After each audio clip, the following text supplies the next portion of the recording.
The hearing on Interior in the subcommittee will come to order. And welcome, Secretary Haaland, and welcome to Denise Flanagan. So good to have you with us, and to our colleagues and to our constituents.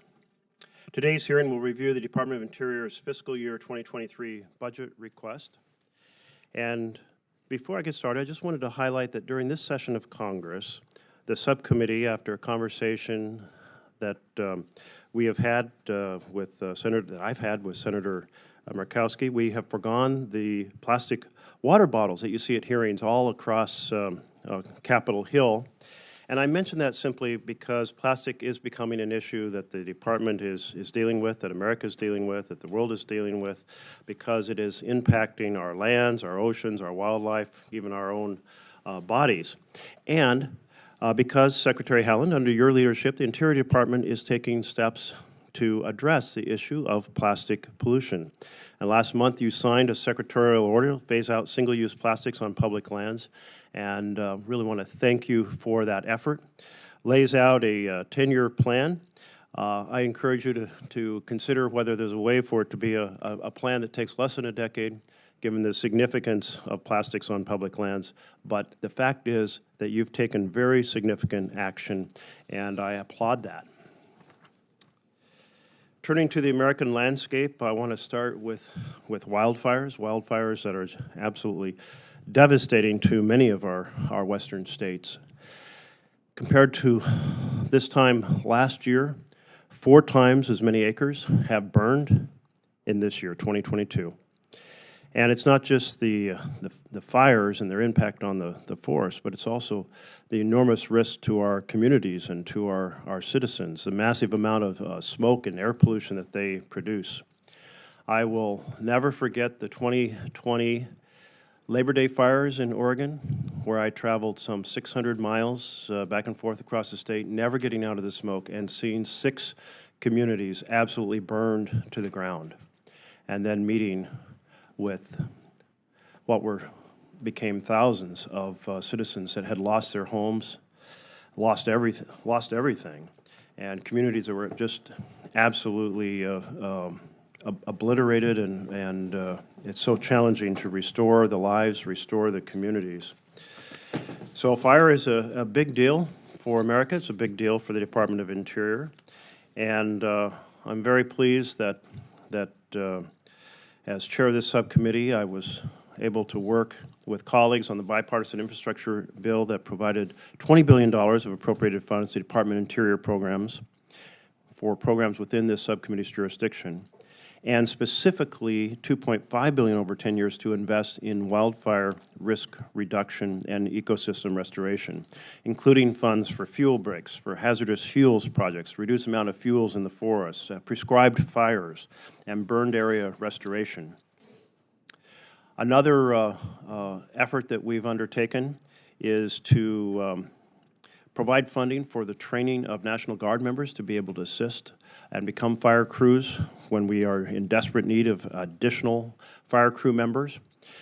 This has been an important undertaking. Those crews have been very valuable, and it's something that we're working to continue. At this point, more than 1,000 personnel have been trained, and I know that as we continue to fund this program, train many more. I was struck a couple weeks ago in conversations, meetings about this fire season, that there is great difficulty in filling out the crews that are needed. And that effort to have the National Guard members provide additional support makes a lot of sense. The final fiscal year 22 Interior bill funded 5 forest collaboratives across Oregon, increased the ability to do these landscape restoration projects that provide trees to the mill and jobs in the forest and healthier forests and forests that are more fire resilient. And for the first time, we created a program to specifically address public health impacts of wildfire smoke. It's critical that the department use all its resources and tools at its disposal, including tribal co-management, interagency agreements, like the Western Oregon Operating Plan, and forest and rangeland collaboratives to get this funding on the ground and put it to work protecting our communities. While I'm pleased with these accomplishments, I recognize that the fiscal year 22 budget deal did not address all the urgent challenges that your department faces. Urgent challenges in climate chaos and loss of biodiversity, significant staffing shortages, to mention a few. And I'm disappointed that the final deal continued to include some legacy policy riders that harm the environment, like the sage-grouse rider that prevents U.S. Fish and Wildlife Service from employing the best possible science in terms of the survival of that species. But the final fiscal year 22 bill included a lot to be proud of. In addition to wildfire risk reduction, we increased funding for national monuments planning. We secured $10 million to construct a voting rights center, the Selma Interpretive Center, to honor the legacy of civil rights leaders, including the late Representative John Lewis. We funded $7 million for the Indian boarding school initiative that I will be asking more about and really applauding today. And we stopped the bleeding by halting the backslide of staffing levels for programs that promote clean water, protect our public lands, and conduct critical environmental research. And I want to thank you, Secretary Haaland, for the Department's efforts to push completion of a resource management plan for the Cascade-Siskiyou National Monument, a plan that is really needed for the expanded monument. I know you're making very significant progress on that, and I'm just encouraging you to keep that process going forward with all due momentum. It'll be a day to celebrate when we have that final resource management plan.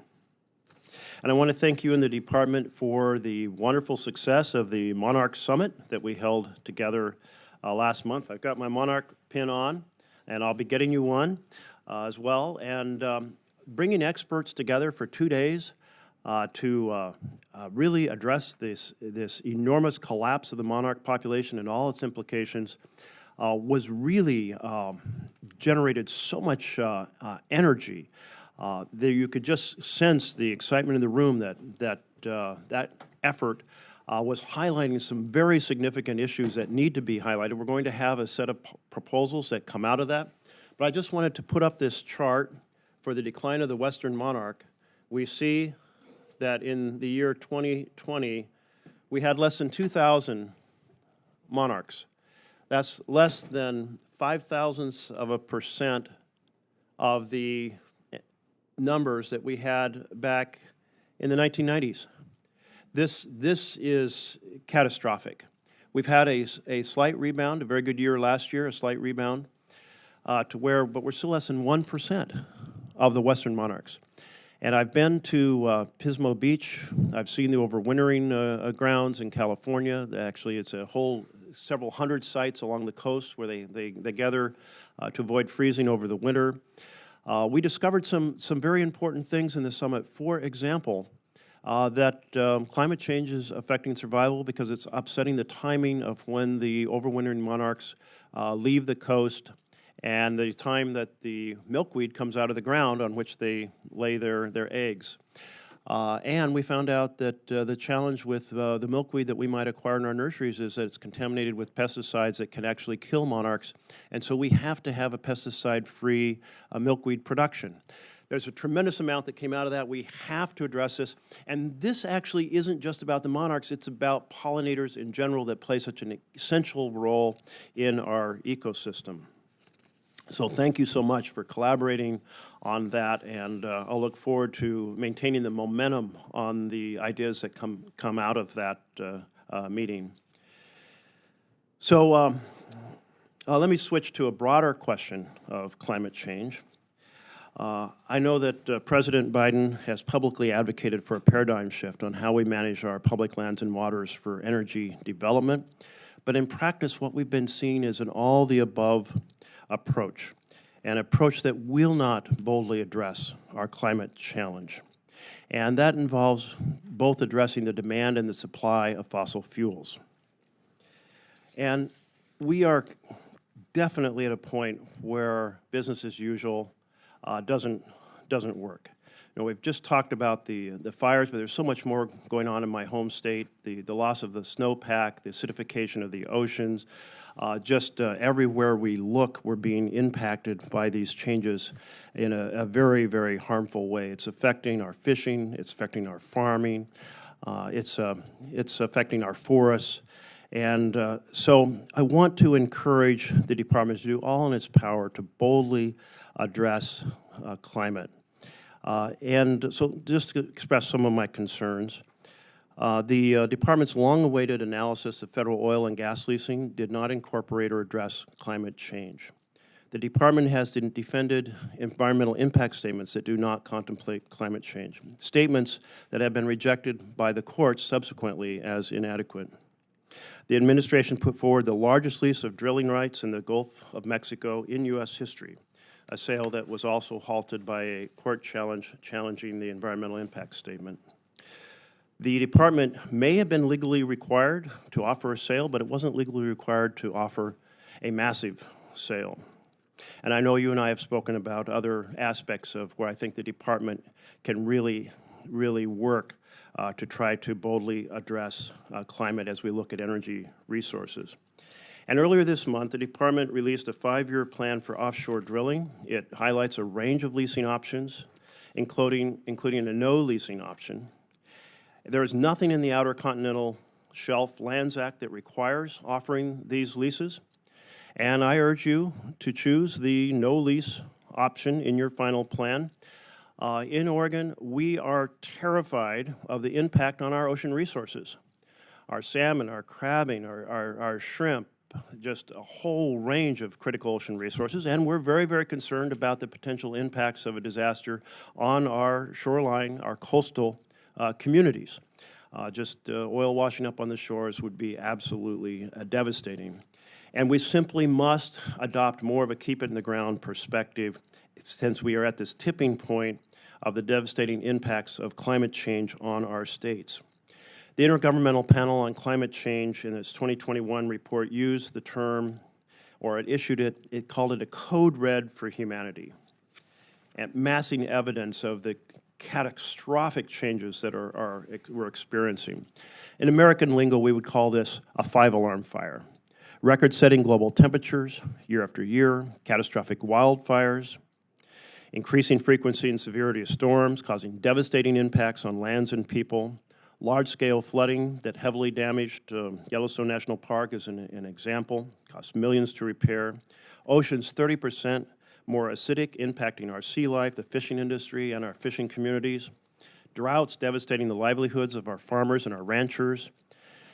And we have, in addition to carbon dioxide that's all talked about, we have the challenge of fossil gas. Methane, we refer to it in public as natural gas. It is methane gas, it is fossil gas. And this chart shows what the eye sees when it looks at a facility, which you can't see any visible emissions. And then when you have, I think it's infrared photography, you see there's a massive plume of methane being emitted. And I will put into the record, if there's no objection, a chart that shows satellite data, massive number of examples like this from across the country that are being observed. And as we get better satellite data, we're getting a far better understanding of the massive leaks. The estimate right now in the Permian Basin is 10% of the fossil gas is leaked into the atmosphere, making it worse than coal in terms of the impact on climate. So, thank you for hearing me out on my concerns about the bold pivot we need to make. The administration can do a lot, and I encourage bold action. Now, we may hear something today about the high gas prices and the need for more drilling. So I just wanted to share a few comments about that. It's like a heroin addict saying that the solution to heroin addiction is more heroin.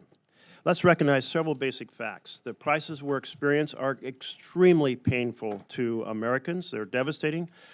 They are primarily the result of disruption from Putin's war on Ukraine and the resulting embargo on Russian energy in combination with the rising demand as the economy rebounds from COVID.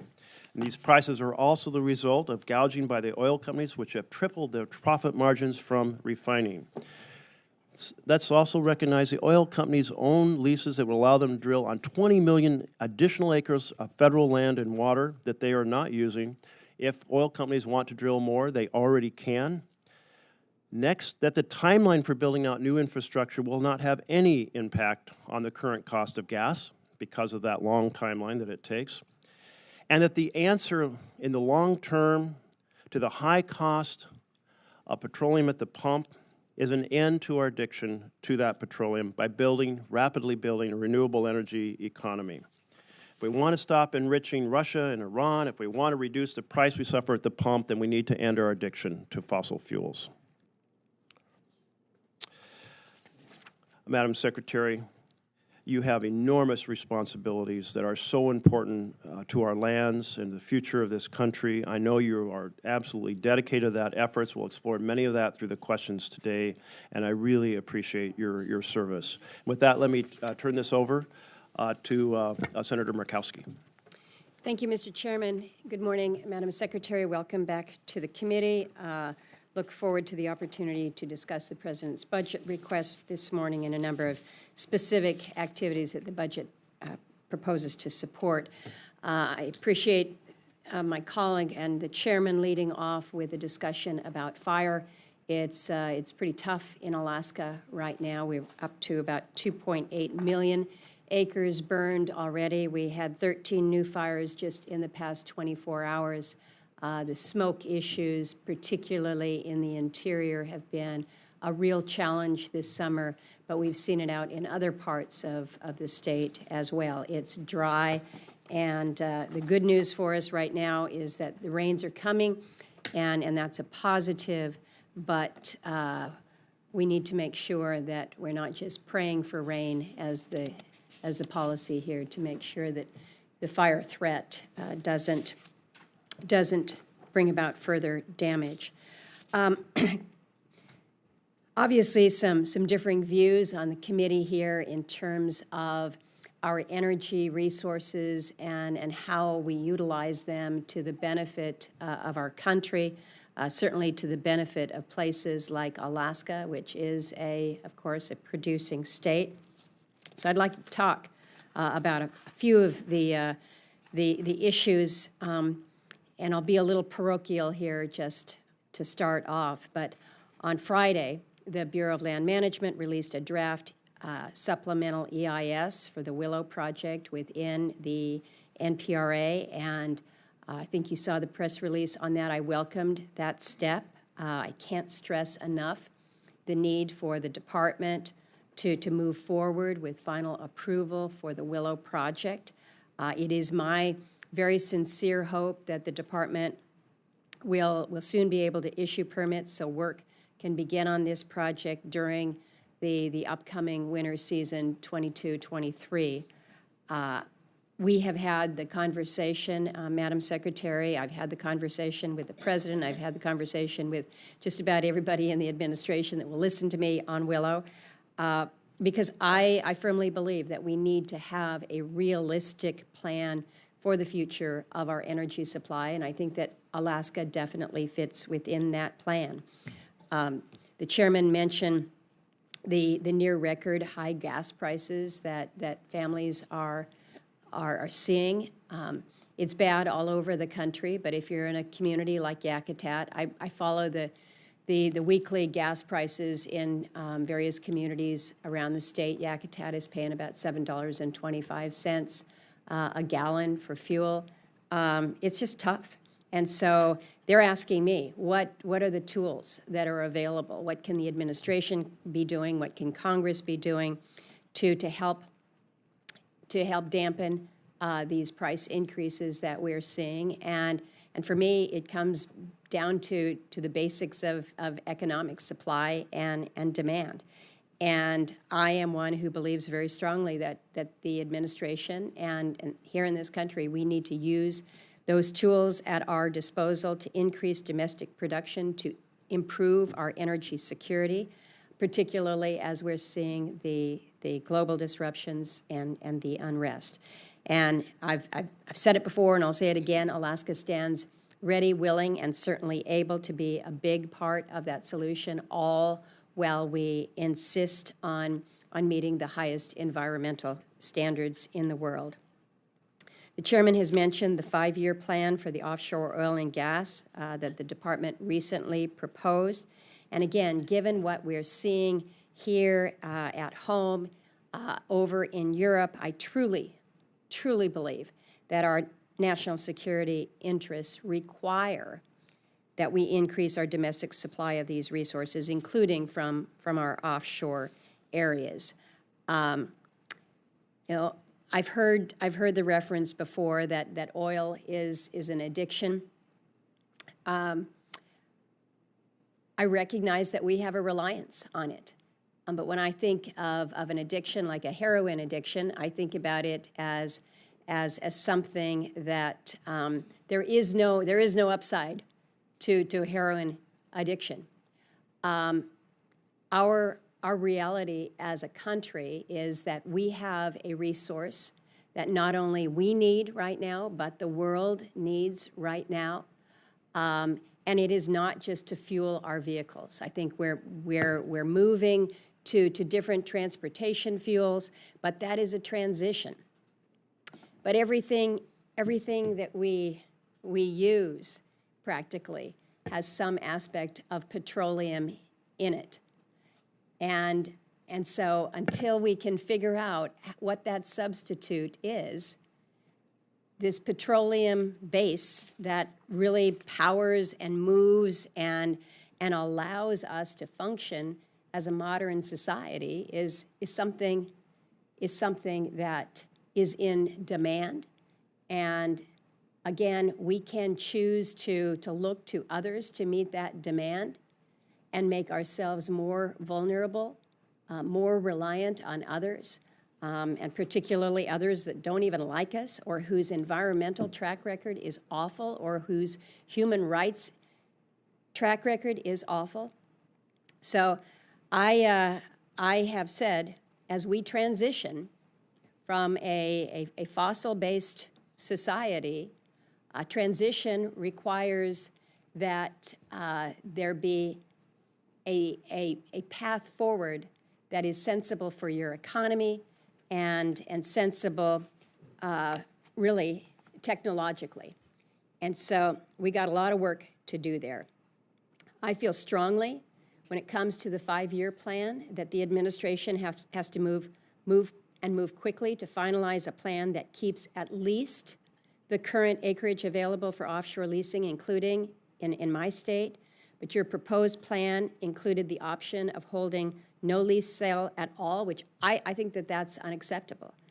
For the department to even consider a 5-year plan that would include no lease sales, I just don't think makes sense, and I think it's actually harmful to our economy and our national security. The national interest demands the administration avoid a costly gap in leasing and that it conducts offshore sales. So I want to see annual sales in Cook Inlet, not one sale every 5 years. Failure to have meaningful oil and gas programs, including in the 1002 area where the administration is illegally disregarding the law, will reduce domestic investment at the worst possible time for our country and for our global allies.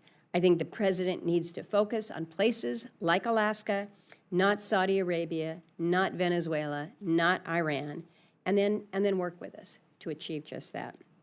So I've said before, Madam Secretary, Alaska is willing and able and ready to increase our nation's and our allies' energy security. All we really need is permission from the federal government to get moving, get those permits, and we are there.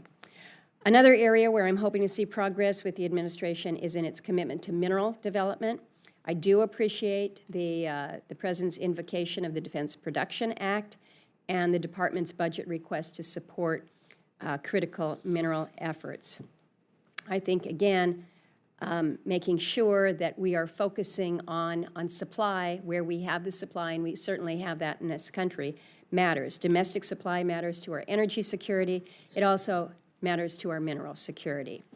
And like oil and gas, one of the keys here to meeting this challenge is for the department to actually make mine permit determinations in a timely manner. We've heard, not only in this committee, but we've certainly heard in the Energy Committee, that if we want to be competitive globally, if we want to be a producer and not just an importer, we cannot afford for it to take 10 years to permit a mine on public land. So I want to work with the department to ensure that our vast potential is realized in Alaska, whether it's gold or silver or copper, all of our critical minerals. But it seems that for every step forward we take on policy, we're taking 2 steps backwards on projects. Perfect example of that is the Ambler Access Road. Just kind of stunning that the administration has openly conflicted its commitment to supply chain security and deliberately set back one of its best options to improve it. Ambler has a guaranteed right-of-way under a 1980 law, under ANILCA, that the federal government has to abide by. I do understand, of course, the need for tribal consultation. I strongly support it, but that can occur even as access project continues. So telling Ambler to stop all work and lose a field season, I think, is a ridiculous approach that undermines any credibility the administration may be seeking on mineral security. What we need here is a strategic focus to reduce our dependence on China and Russia, other adversarial nations, but not an incoherent approach on minerals. So, Madam Secretary, to an area that I think we have much more agreement on, and that's working together to provide resources to our tribal communities. Whether we're talking about public safety and justice, natural resources, construction programs, working with our tribes throughout Alaska and in Indian country, I think that this has been one of those areas where we do have bipartisan support. We do have bicameral priority. We know that the appropriations process is never quick, it's never easy, but as we work through the process, I do think it's important for us to continue this bipartisan approach to these issues to ensure high priority program areas like PL 280 programs are funded. And then I want to wrap my remarks by thanking you for coming to Alaska to hear from so many Alaskans, the trip that you took to not only visit with people who came to Anchorage to meet with you, the meetings that you had, but also your travels to see firsthand some of the unique challenges and opportunities. I think this is particularly illustrated by our visit to King Cove and your opportunity to hear from residents about the critical need for a life-saving road. So I do appreciate that and value the time that you gave us for that. So as you consider this and other Alaska-specific issues, I hope you will build upon the experience that you had on the ground and consider the views of those most directly impacted by departmental decisions. I know that there are many areas where you and I we don't see eye to eye on some of these matters related to Alaska, but I appreciate your willingness to work with me on areas that we do have agreement.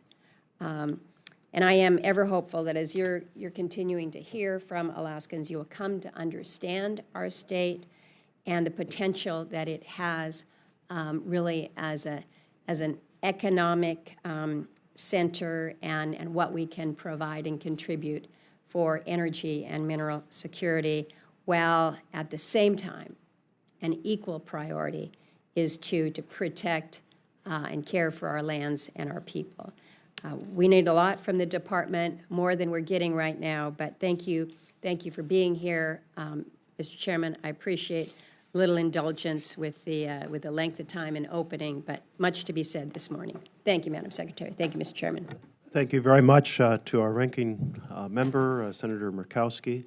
And Madam Secretary, the responsibilities that your department has create many challenging decision points. And the Senate at its best is a chance for senators to articulate their visions that come from their personal experience in their home states.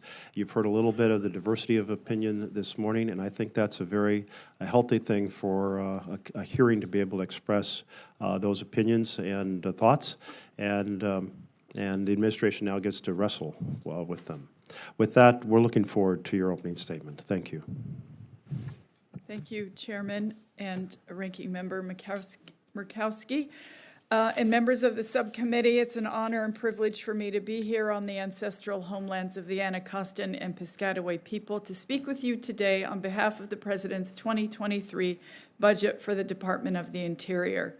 Before I begin, I want to acknowledge that you and your staffs are busy with your markup of the Interior bill. I sincerely appreciate all of the work that all of you are doing to support the critical missions of our department. And I and my staff appreciate the opportunity to assist you in any way that we can throughout this process. I also want to thank you for your support of Interior's programs in the 2022 Omnibus Appropriation. I appreciate your efforts to build capacity within the department and to fully fund our fixed costs, which are our must-pay bills. I've had the honor of being Secretary of the Interior for over a year now, and I recognize the importance of this moment for the future of the department and for our country. Through my travels and while working in Washington, D.C., I've seen firsthand how every single day in every corner of our country, our employees go to work with a focus on results. They work with their local communities, with states, with tribal nations, and other partners to conserve and steward our nation's natural resources and cultural heritage for the benefit of everyone. Interior's programs are helping generate jobs, grow the economy, and build resilience to the challenges of our changing climate.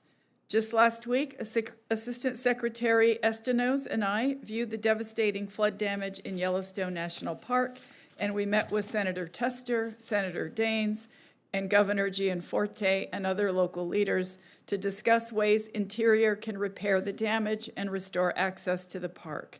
I'm grateful over the past year to have visited many of you in your states and meet the great people that you represent.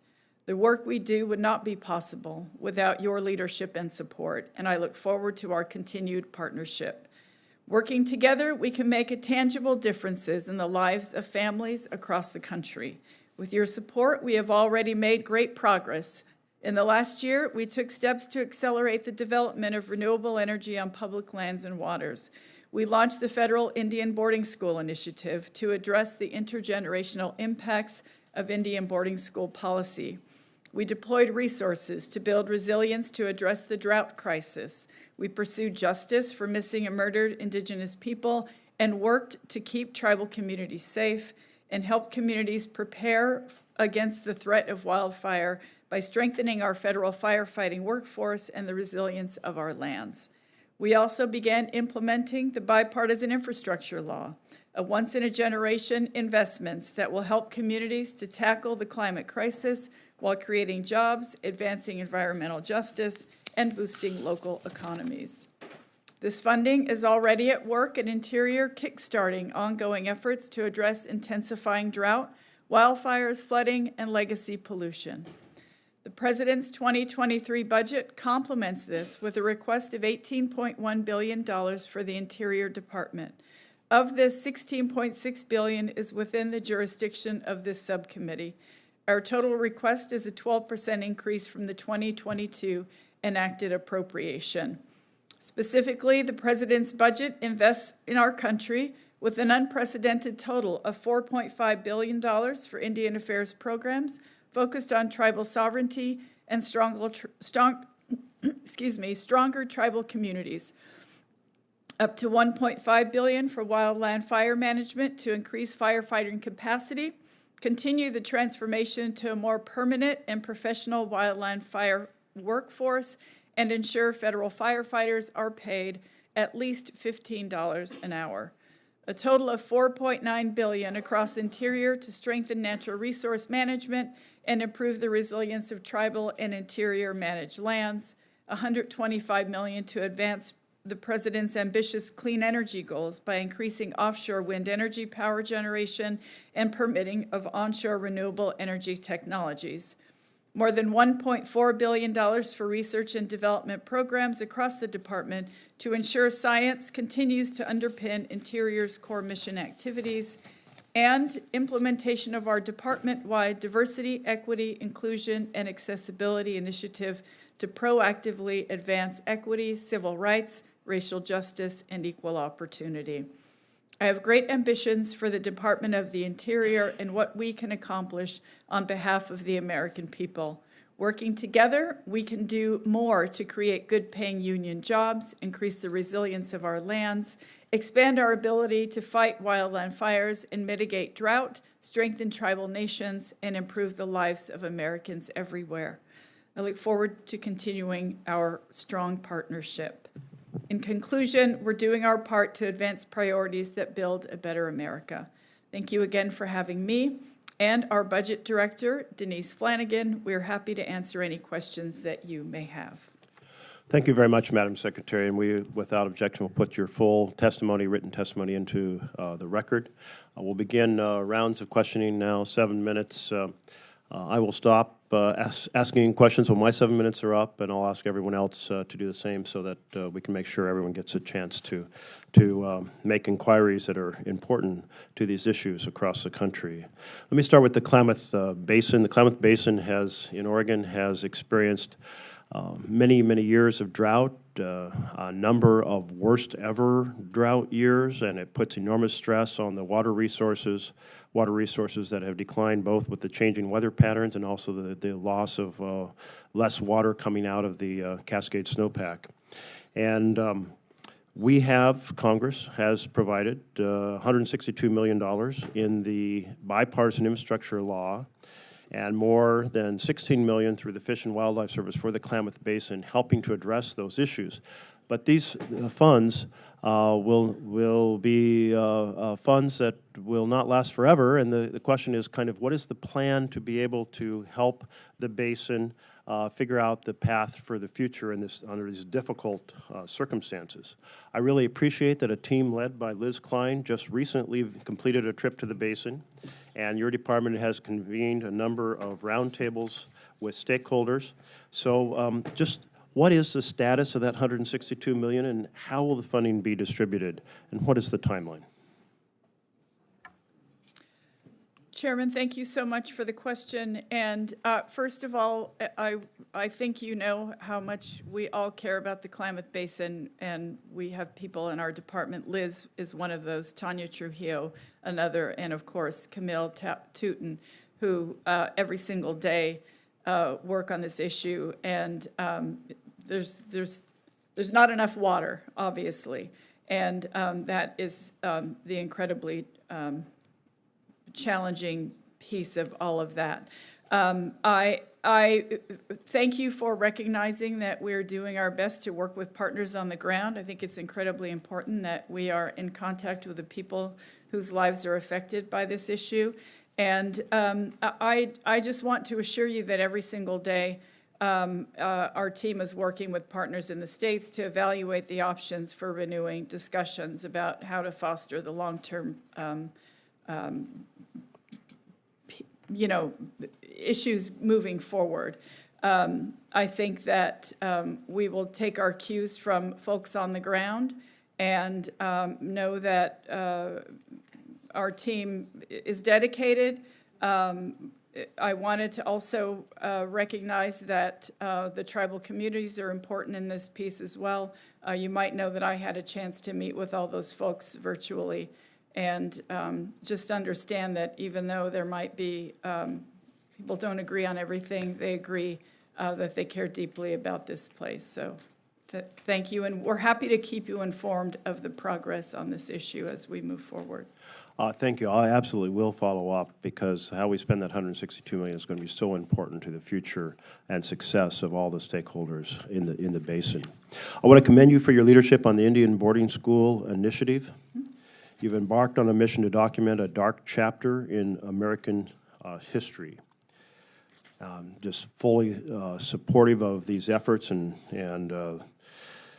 Well, a lot of those schools, a number of them were in Oregon, 10 of those schools, one of which, Chimawa, is still operating under, but fortunately under very different circumstances from that past. How will the department use the FY22 funding of $7 million to further the efforts for this program? Thank you very much, Chairman. As you know, we finished our first report on the boarding school initiative. We're working on the second report. We also started a nationwide listening tour, if you will, a healing journey tour. We had the first piece of that this past weekend at the Riverside Indian School in Anadarko, Oklahoma. We will travel to your state, likely, as well as to many states across the country. The second report in the boarding school initiative will just dive deeper into the issues that we raised. And it's largely driven by what the tribes would like us to do as well.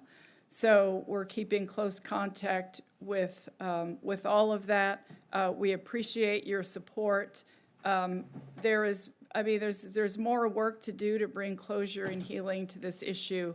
And so the $7 million, it's going to go toward the healing journey, toward researching and writing the second report and any subsequent reports that would come after that.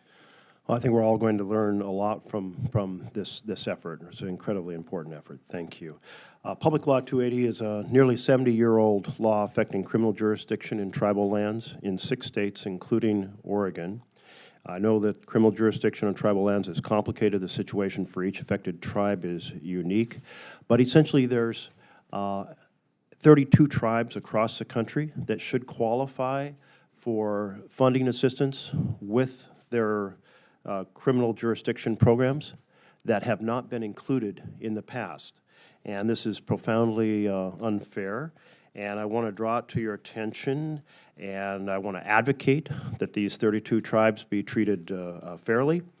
And just ask how you might champion appropriate, equal, fair treatment of these tribes that have been excluded, even though they qualify. Chairman, thank you so much for the question. Of course, justice services, law enforcement in Indian country is a priority for all of us, and I recognize that sometimes it can be difficult given where the tribal communities are located. But safety all across Indian country is a priority for me.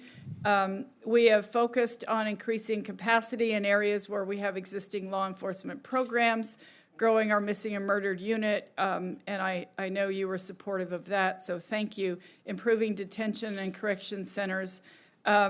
We recognize the need to turn our attention to the 32 non-PL 280 tribes like the Cow Creek, who have not had the opportunity to receive direct service law enforcement from the BIA.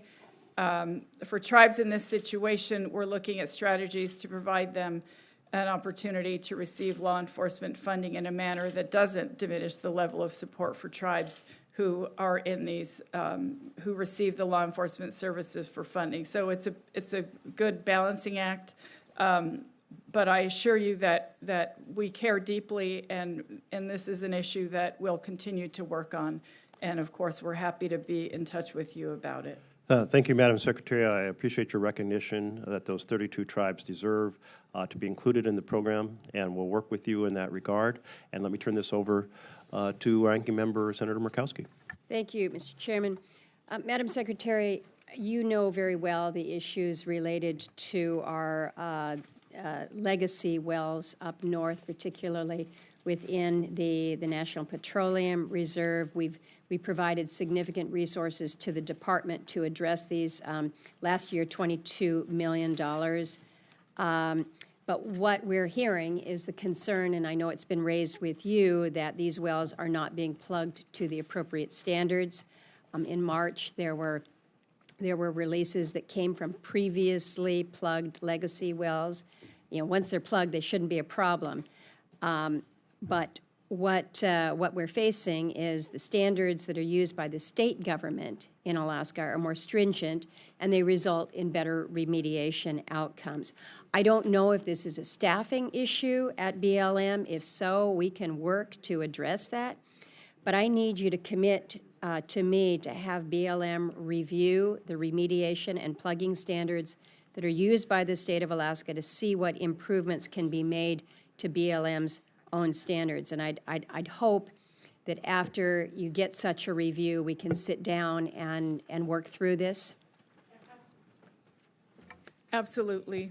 We're happy to work with you on all of that, Senator. Okay. Thank you. Then what I would ask again is if you can do this review, and if in 3 months we'll follow up for a meeting to go over that, I'd appreciate that. Yes, of course. On the fires, I mentioned what we're seeing up in the state right now, 512 fires this year, covering 2.8 million acres of land. Interior received $1.5 billion in the infrastructure bill for wildland fire or wildfire mitigation and preparedness.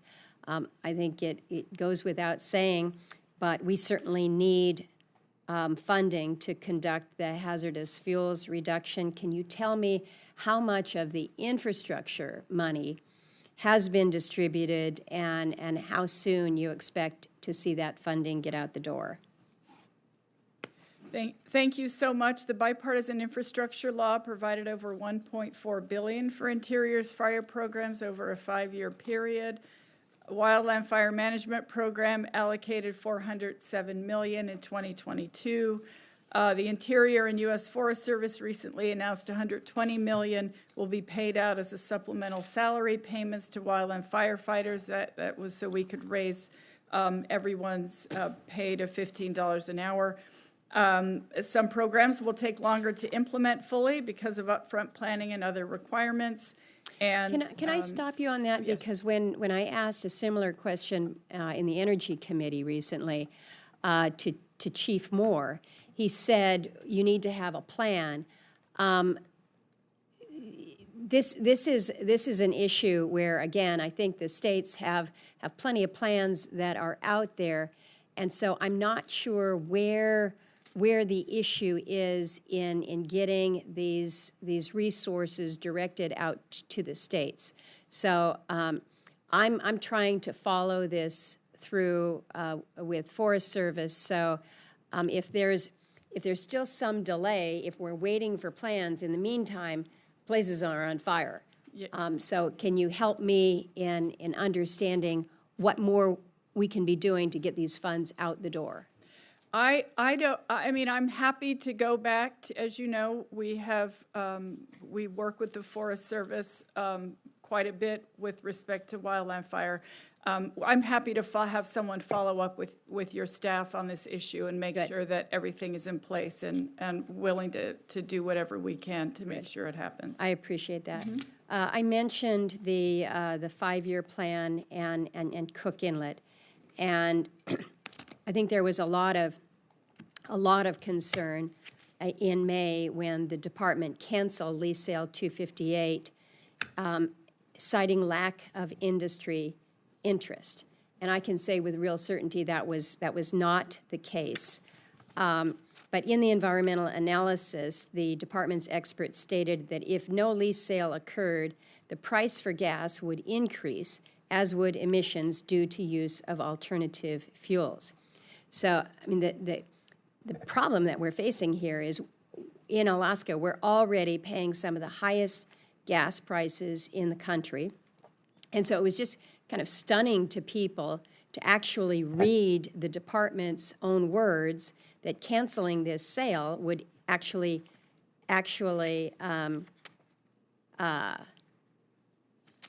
canceling the sale would increase the emissions, increase the costs. So can you tell me why this particular sale was canceled? What consultations were done with industry that led to this claim about lack of industry interest? Because the folks that are coming to me are saying, we absolutely are interested, were interested. Now there's no opportunity because it's been taken off the table. Thank you, Ranking Member. It was the fact that actual oil companies did not show interest in Cook Inlet. I recognize that the Oil and Gas Association did show interest, but for us to move that forward, we would have had to have interest from the actual companies who would be bidding on the leases. And Right, but if there has been nothing that has laid down, they can't indicate what their interest is. It's kind of a,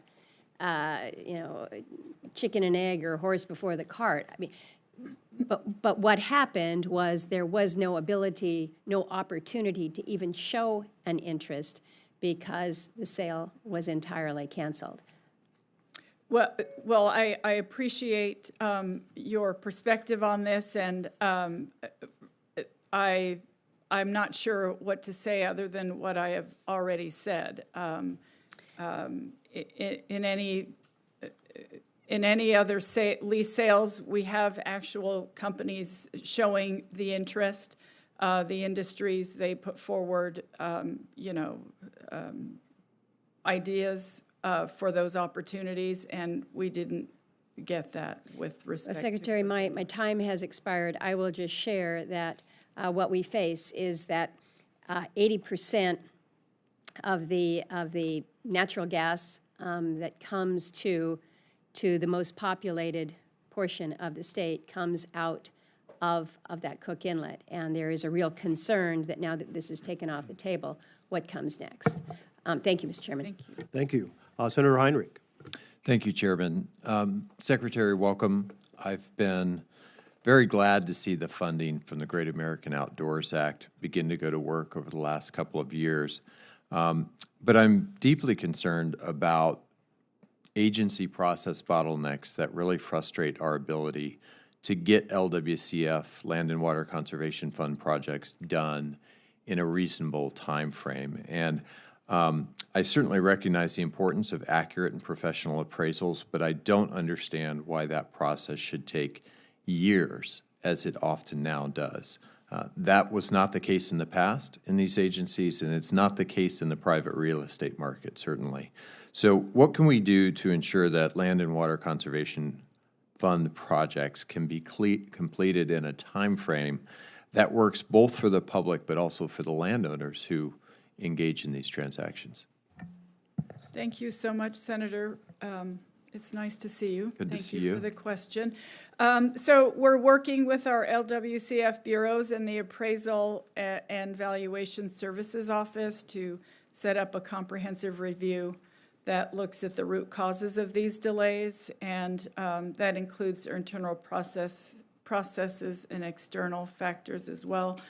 We're happy to follow up with you as that moves forward, and we'll do what we can. I understand the frustration. And so my hope is that we can get this to a place where the appraisals process can be done in a matter of months as opposed to years. You're familiar with the El Bar project in New Mexico. We specifically avoided working with the federal government in that transaction, other than the federal funding that came from Pittman-Robertson. But we didn't use LWCF dollars in that project because the time frame just would not allow for it. So we have to get to a place where we can do marquee projects that really, the kind of projects that the public really gets excited about, but on a time frame that works for these landowners. thank you. I want to ask you a little bit about hard rock mine cleanup. As you know, in the Bipartisan Infrastructure Bill, Congress finally authorized a program dedicated to abandoned hard rock mine reclamation, something that's existed for abandoned coal mines for decades. We all know that bill didn't include funding for that program, but your department budget request includes $85 million in new funding for hard rock cleanup, something I very much appreciate. But it directs it through other existing programs rather than through the specific program authorized. specifically for this purpose. So I just want to ask, does the administration support funding for the dedicated hard rock program authorized in the bipartisan infrastructure bill? Yes, yes. Great. We look forward to working with you on that. I think it's going to break new ground, and we're going to be able to do some really good projects that should have been addressed decades ago, and I look forward to working with you closely on that. The number of tribal historic preservation officers, or THPOs, has grown rapidly over the last couple of decades. Funding from the Historic Preservation Fund has not kept pace, as you know. More than 200 tribes have a historic preservation office, but each THPO receives only about $75,000 right now to support all the work that they do to review projects that impact tribal cultural sites, both on and off tribal land. How can we get the tribal historic preservation offices the resources that they need to fully protect their communities' sacred spaces? Thank you for the question, Senator. And of course, I fully support the Tribal Historic Preservation Offices. It may be the only federal program that helps tribes to protect and conserve their cultural history and resources, so they're incredibly important. Our 2023 budget proposes an $8 million increase for those offices, and of course, we're always available to help support them in any way that we can. Yeah, I hope this committee will look closely at this, and because we're spreading the same resources over more and more tribal THPO offices, and Yes. and it's not a sustainable approach right now. Secretary, as you are all too aware, American Indians and Alaska Natives living on reservations face violent crime rates up to 20 times those living off reservation. More than 80% of Native Americans will experience violence in their lifetime, and there are currently thousands of missing Indigenous people. So I want to ask you a little bit about BIA and how they set their law enforcement priorities, and specifically referencing a situation that we've had in New Mexico.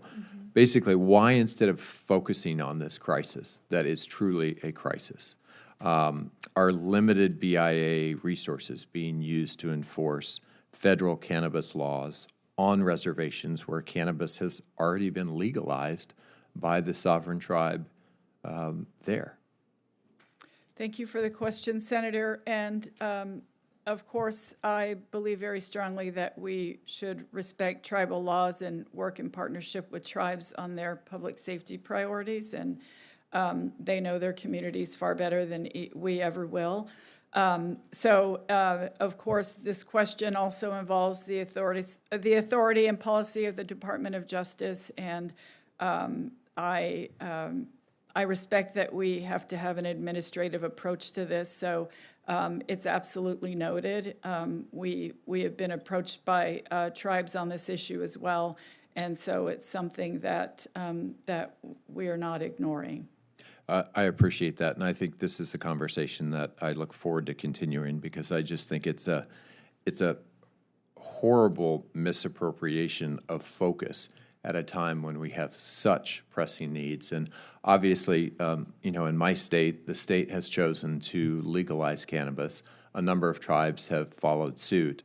Whatever you think about that as a policy matter, we have such more important, pressing criminal needs in Indian country right now that we need to set our priorities appropriately. So thank you, Secretary, and my time is expired.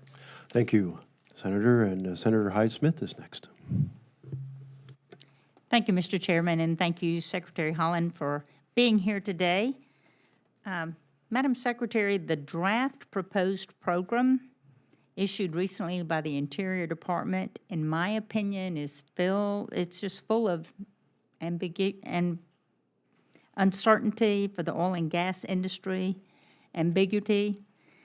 And for instance, it indicates the department will consider up to 10 Gulf of Mexico lease sales, plus the option for one sale in Alaska's Cook Inlet that we've talked about, but does not guarantee any.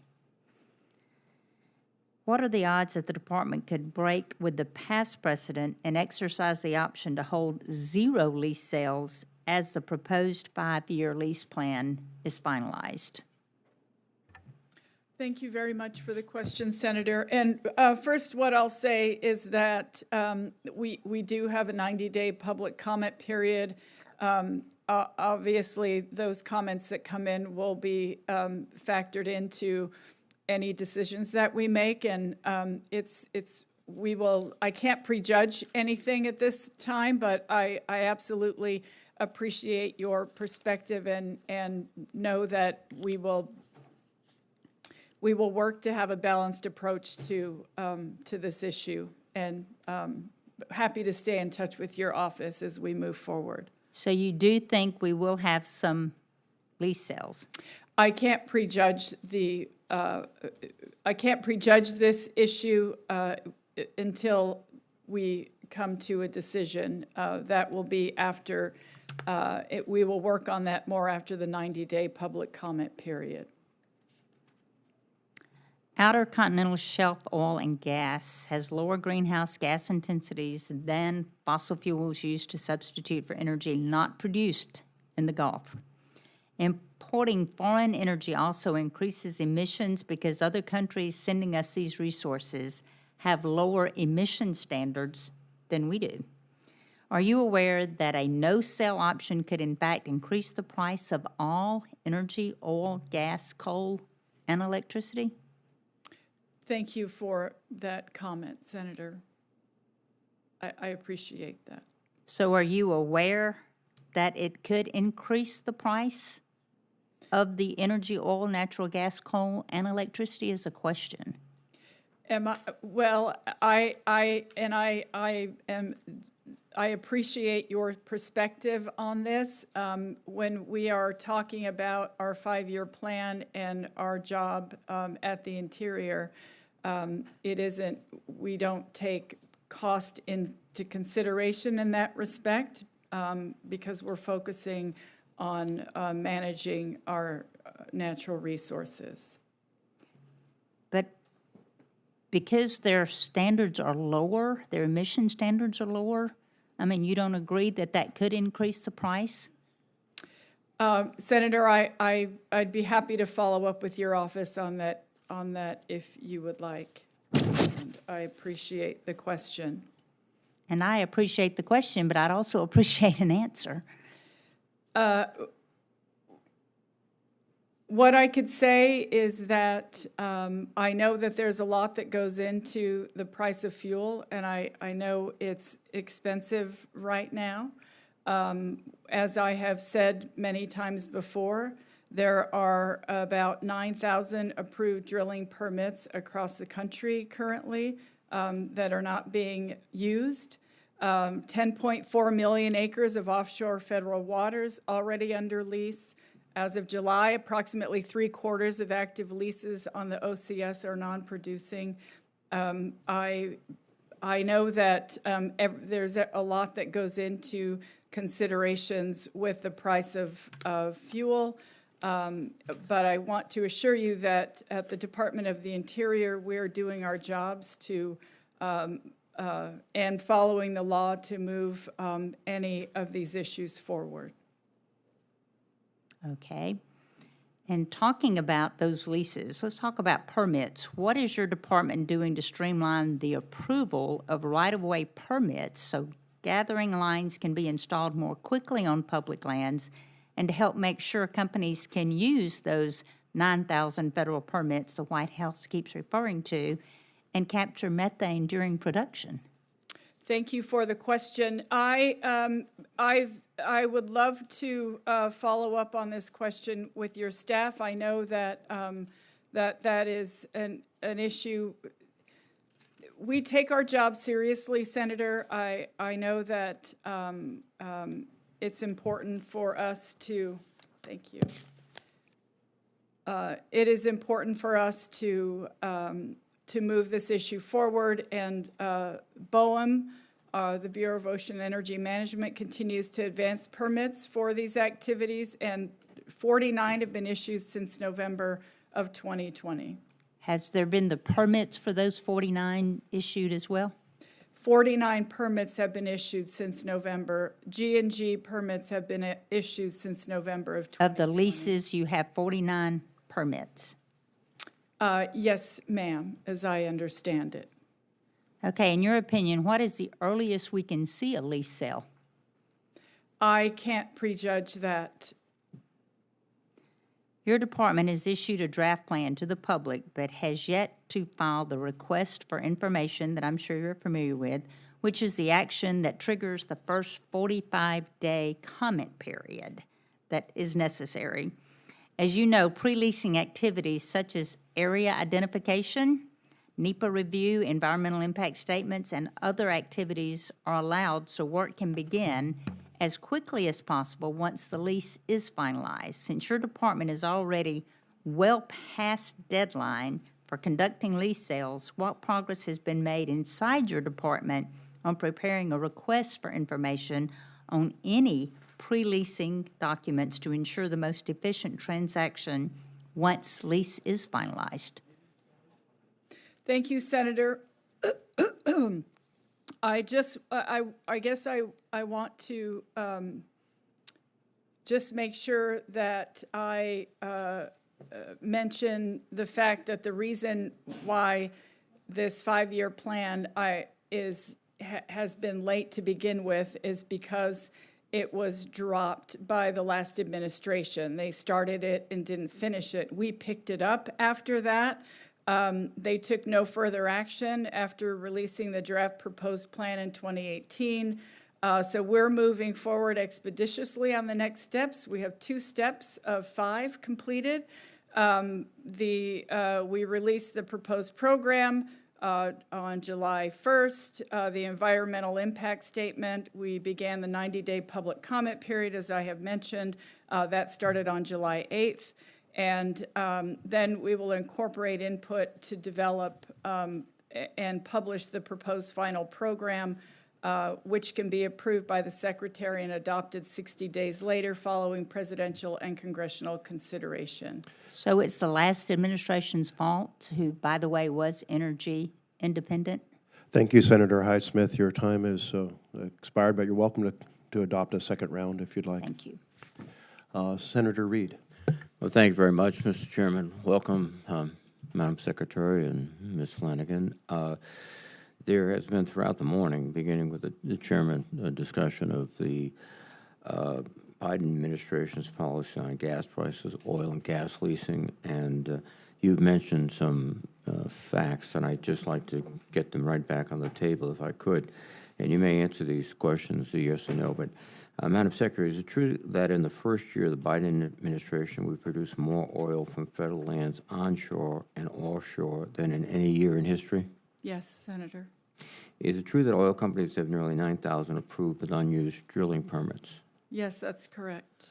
Is it true that there are more than 20 million acres of unused federal leases, 12 million onshore and 8 million offshore? Yes. Is it true that the oil companies aren't using roughly half of their onshore federal leases? That's correct. And is it true that oil companies aren't using roughly 75% of their offshore federal leases? Yes, sir.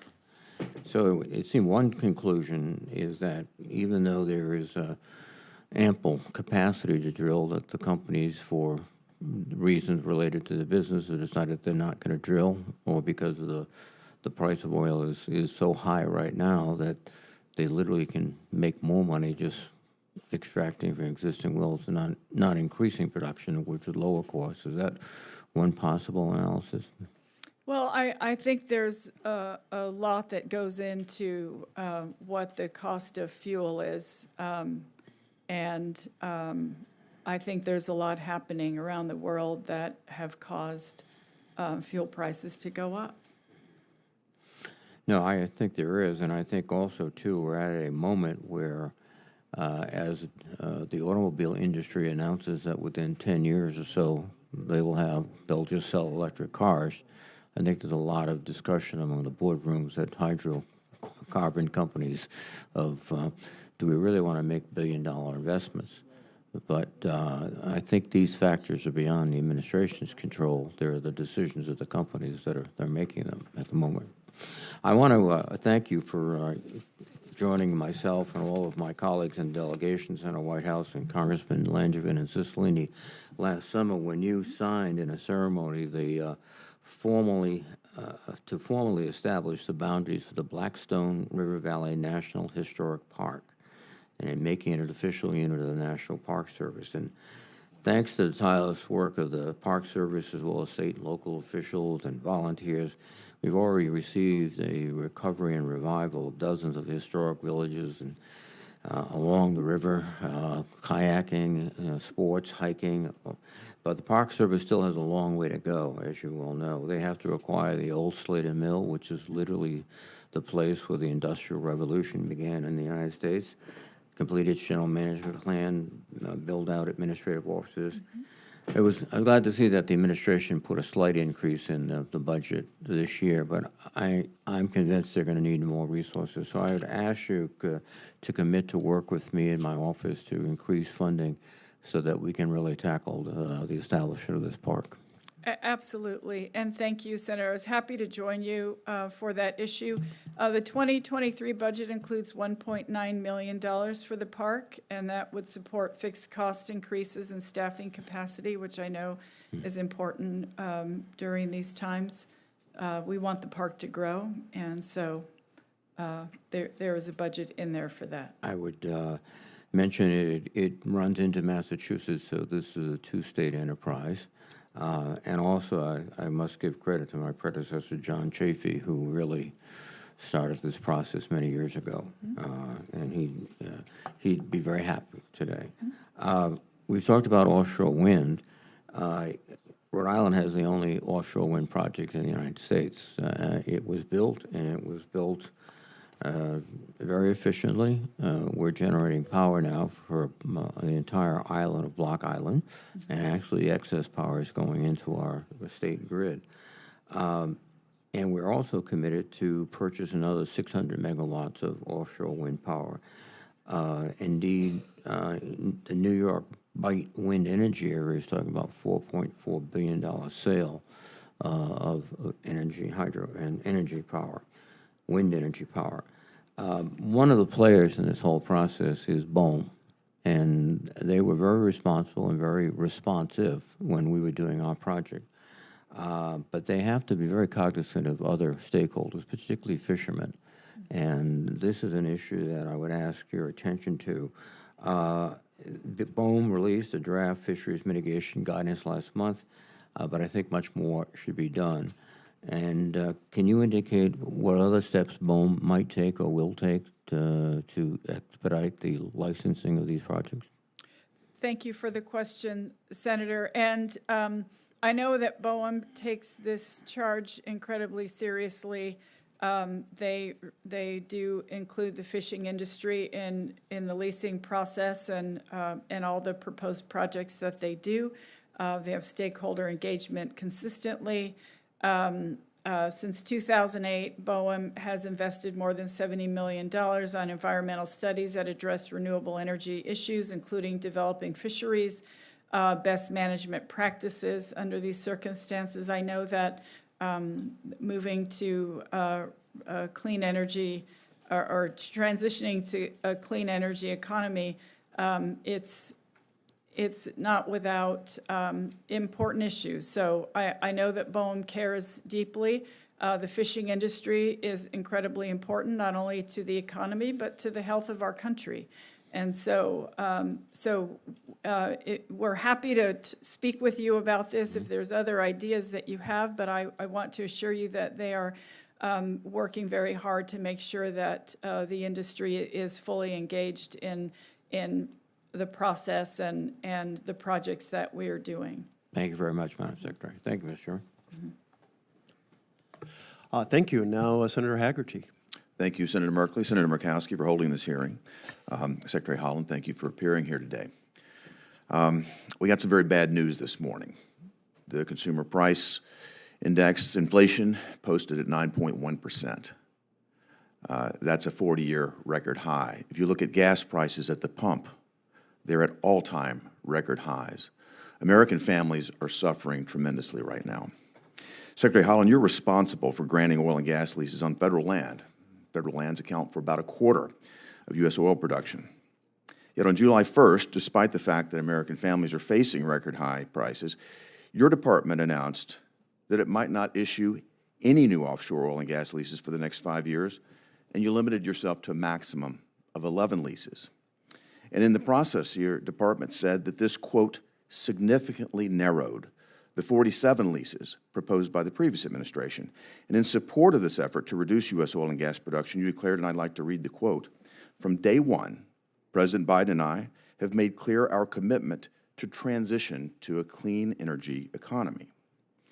So, Secretary Haaland, I want to ask you, at what point is this transition to a green energy economy that you and President Biden are trying to force worth making American families pay $6 a gallon at the pump?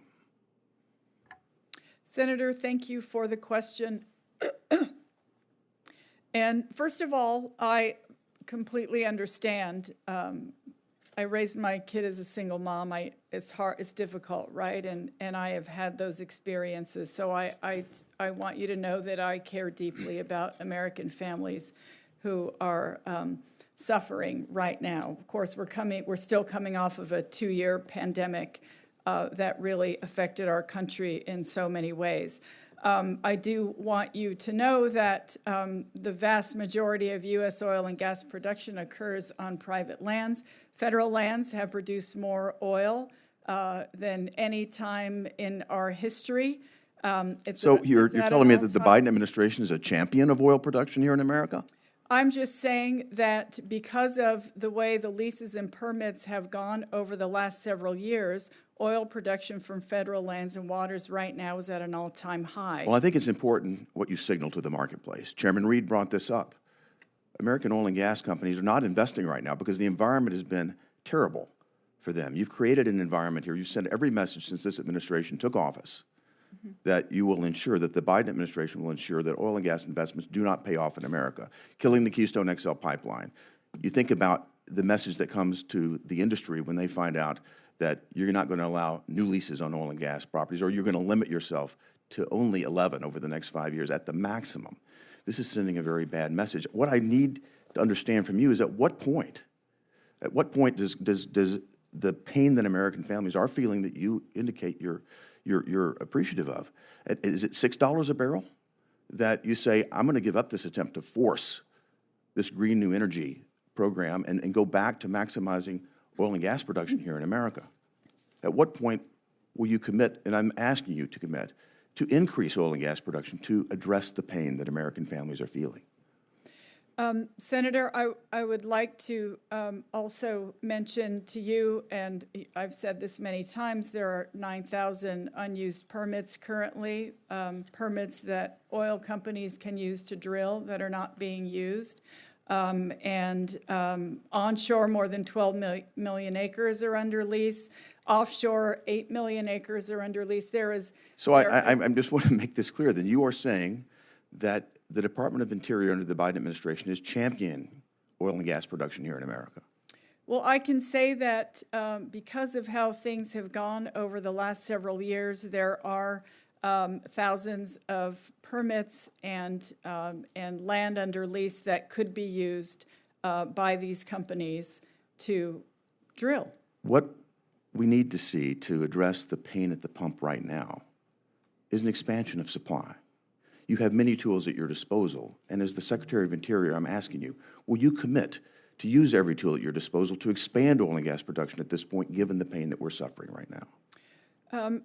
Senator, my job as Interior Secretary is to conserve and manage the natural resources and cultural heritage for every single American, and I said from day one that we would do that in a balanced approach, and I feel very confident that our team is looking at every issue, and we're working to make sure that this is a balanced approach. Madam Secretary, you mentioned the word balance, but balance is precipitating massive pain.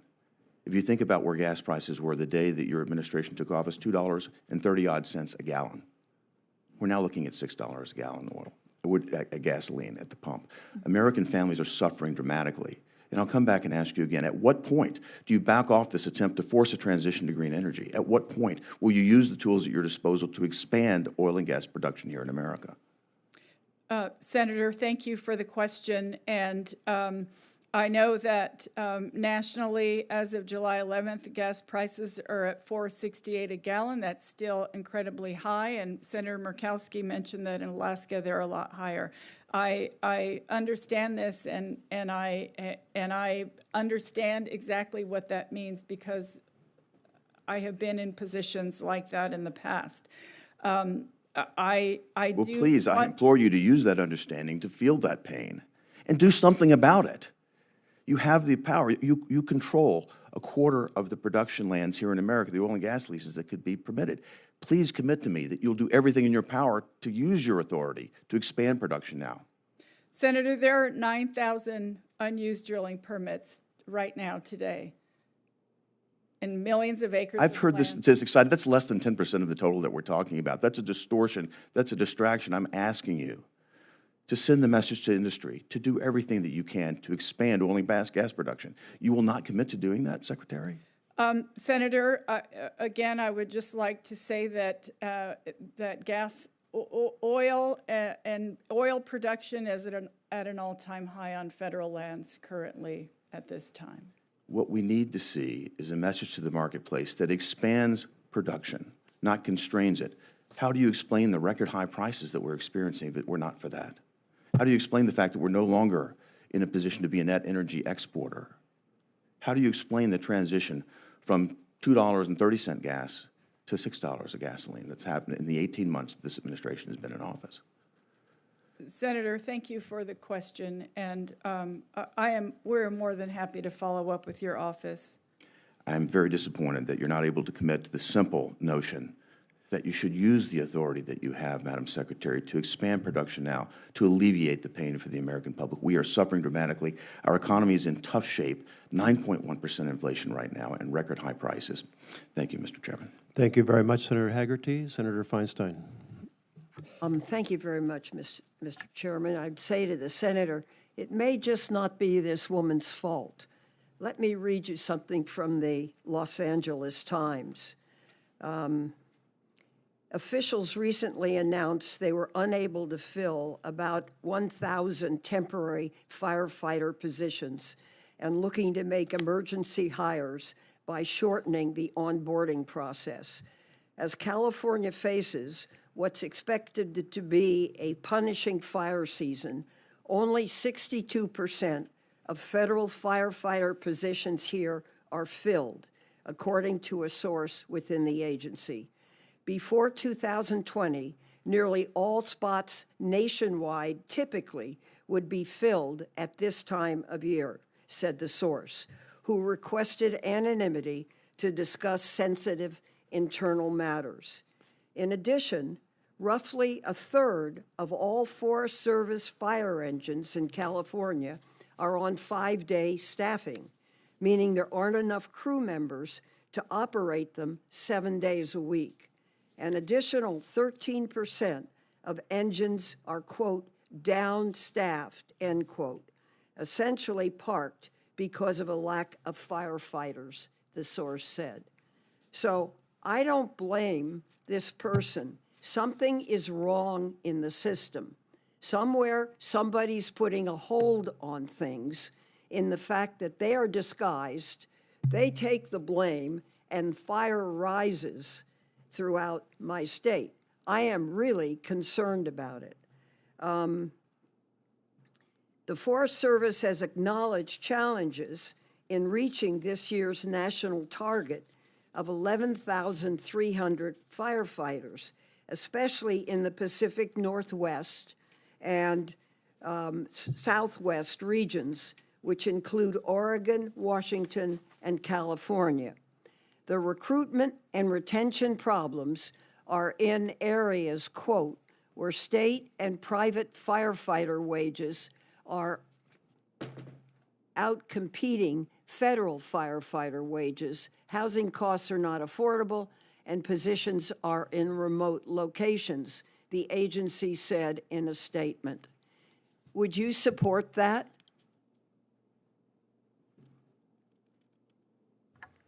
Thank you so much for the question, Senator, and I want to commiserate with you on the fires in your state. New Mexico had the most devastating wildfire in our state's history recently, and so I understand how devastating that can be, especially when you love your state so dearly. We're working every single day to make sure that we are supportive of the firefighters on the ground, raising the pay so that they can have the personal resources they need to raise their families, and also certainly, yes, filling those positions. Well, I don't mean to cut you off, but I have limited time.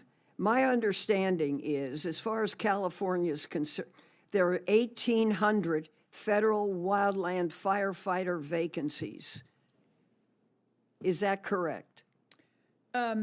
Senator, I don't have the specific number, but we're happy to get back with your staff on that. I'm concerned. We have a lot of federal land in California, and a lot is burning. And I need to put a real emphasis on this. This is important. Large amounts of land. California has 20 million acres of federal forest land in our state. We have to provide the fire services, particularly with lightning and weather changes. So I am really concerned, and I'm not blaming you. I think we have to take a look at what future weather conditions are going to bring about for us, and really see that we have the people in place to deal with those conditions. Right now, in my state, I do not believe we do. So I would like to ask that you participate in an effort to take a look at what has happened in fire-prone areas and see that we have enough coverage to take care of our people and our land. Senator, nationally, we expect to reach our target hiring goals for wildland firefighters, which is 5,600. I know that we're working every day to fill those vacant positions, and you have my word. Are you saying you have 5,600 vacant positions? We want 5,600 total personnel, and so we will work to the make number, sure I just want to stay on this. The number I have been given is 1,800 federal wildland firefighter vacancies. Is that true or false? We're happy to follow up with you on the exact number, Senator. We have wildland firefighters both in the Department of the Interior, of course, and the Forest Service, as you mentioned. And so we're happy to follow up with you on the exact number of vacancies, but I want you to know that we're working every day to fill those vacancies. Well, this is a big problem, Mr. Chairman. We have a lot of federal land in California, and we also have a lot of fire. The LA Times runs an article, Hellish Fires, Low Pay, Trauma, California's Forest Service firefighters face a morale crisis. And that's what's happening in the state. And goes on, California faces what is expected to be a punishing fire season. Only 62% of federal firefighter positions are filled, according to a source within the agency.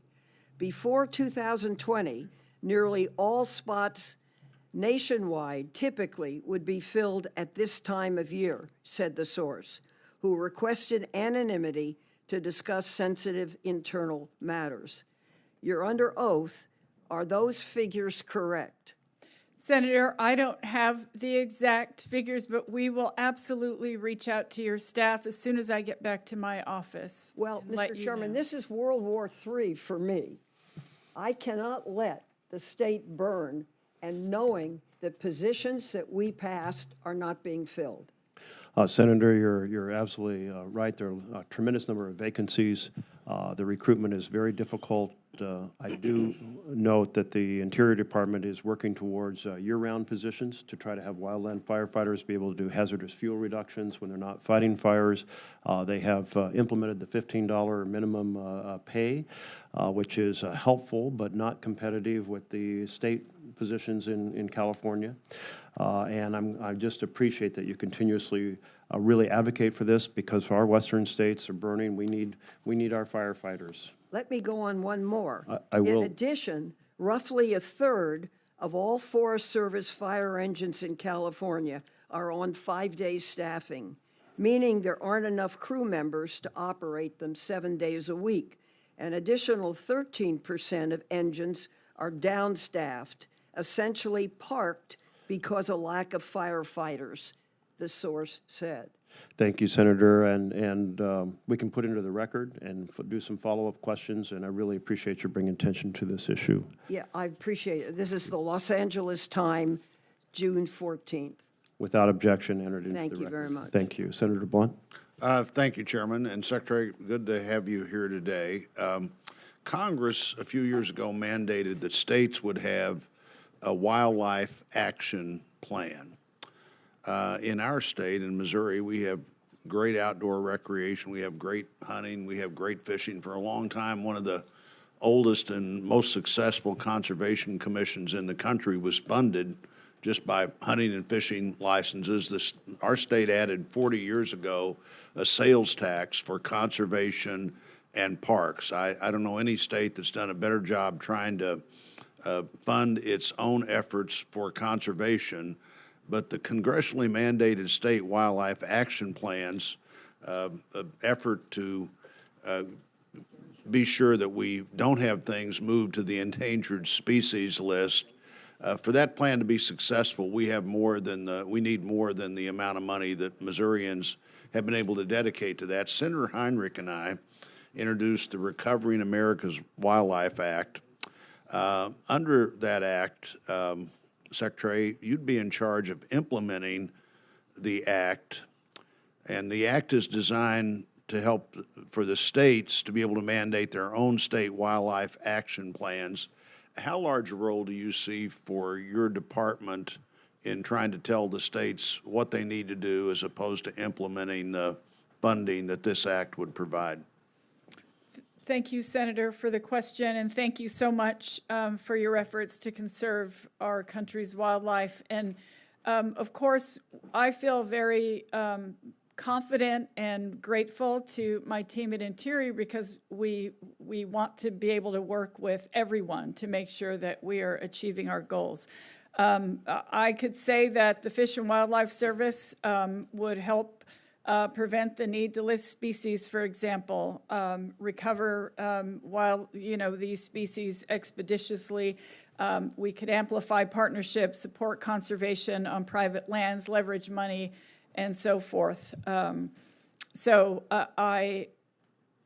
feel that one of our strengths at the department is absolutely working with those local communities, governments, states, and so forth to make sure that we're all achieving the goals that we need to achieve. Well, I appreciate that, and I appreciate the fact that the administration has endorsed the Recovering America's Wildlife Act, and just want to be sure at this hearing we've discussed the topic that the purpose of the act is to help the states fund their own plans, and certainly Congress gave the authority to the states to mandate that they have a wildlife action plan, and this funding would be used there. There's been some concern that this legislation would empower the Fish and Wildlife Service and increase the authority of the Endangered Species Act. I don't think it does either one, but at some point it's very important what you think it does. Do you view this bill as a method of increasing fish and wildlife enforcement activity, or more as an opportunity to collaborate with the states to prevent states from being listed where the Endangered Species Act ever has to come into effect when the states are doing the job they want to do and they're trying to do? I would take it as the opportunity. to assist the states. We feel very strongly that it's the folks on the ground who know their communities far better than we do, and so it makes sense that we're working to support the work that they're already doing on the ground and see of the best assistance and help that we can give. Well, I think at least 49, and at least 49 of the state agencies are in favor of this. Their national associations in favor of this. I look forward to seeing this bill on the floor sometime between now and the end of this year, hopefully even between now and the end of the fiscal year. But your effort to help with a successful implementation of getting the funds to the states to do what the states have proposed to do under the mandate that Congress is giving them would be a very important part of that, and I'm glad to hear what you had to say today about it. Absolutely. Thank you. Thank you. Thank you, Senator. Thank you, Chairman. Thank you very much, Senator Van Hollen. Thank you, Mr. Chairman, and Madam Secretary, great to see you and your team here. You won't be surprised, I'm going to ask you some questions about the Chesapeake Bay, and specifically, I want to thank you for your leadership and support and assistance from the National Park Service as we work to establish the Chesapeake National Recreation Area, which would highlight the cultural, historic, and ecological significance of what is a national and natural treasure, the Chesapeake Bay. I'm excited about the ongoing discussions. Congressman Sarbanes and I and other members of the delegation from Maryland and other Virginia as well have been reaching out to stakeholders, and we appreciate the technical support that we've received from your team, including Wendy Sullivan, of course, the director of the Chesapeake Bay Office of the National Park Service. I would just ask you for your continuing commitment to work with us as we plan on introducing this legislation. Absolutely. We support you on this, and thank you for recognizing that our help has been our technical assistance has been helpful to you. It has been, and as you know, you've testified to it today, it's in your written remarks at least, that we're all trying to do more with less staffing. So anything you can do to fully engage your team in this effort, we're trying to get this introduced in the coming weeks and months. And again, we appreciate all the efforts. I know that you've got staffing vacancies. In fact, as I understand it, the National Park Service has lost roughly 29% of its staff from 2010 to 2020. We're talking about thousands of employees. What are your plans to help fill that gap? Let me just give you one other local example. The Chesapeake and Ohio Canal National Historic Park has seen an 85% increase in visitation over the last 15 years, with a roughly 50% decrease in staff. So that's one example. What are your plans to try to restaff the National Park Service? Thank you, Senator. And we absolutely realize that this is an issue. Our budget includes $148.3 million across the National Park Service to support more than 1,100 additional full-time equivalents. That would strengthen critical functions. This includes funding to build park capacity, address critical operating responsibility at park units in Maryland.